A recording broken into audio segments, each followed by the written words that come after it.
That what you saying? I had a great time in Iceland. My God. Really?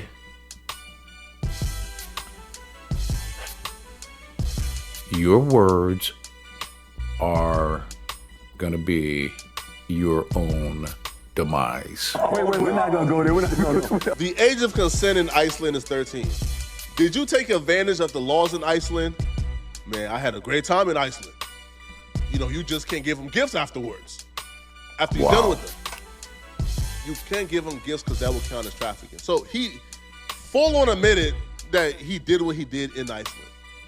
Full on admitted to it. Now, a lot of people point to, Corey Holcomb is joking, he's making a joke. But at one point, you teetered the line so much that we got to say, I don't know, bro. I don't know, son. Even how Corey Holcomb talk about young women is disturbing. There was a story on the Corey Holcomb podcast he told about, I think, like a 5-year-old. Right? Yeah, And this story makes me... I saw this. Corey, man, you got some issues, dog. It comes to a point where we can no longer take these things when it comes to the children that you're saying as jokes. Sorry. Uncomfortable to this day. This past weekend, I saw this little girl. Here we go. She had a Welch's grape juice bottle in her mouth.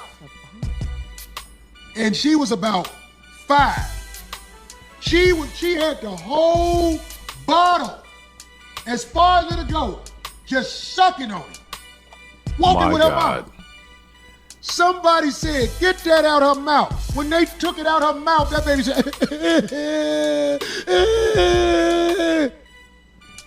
So what? You know when she stopped crying?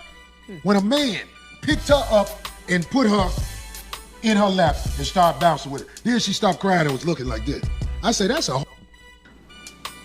What? Yeah, see, Corey, you are not aware of the impact and the effect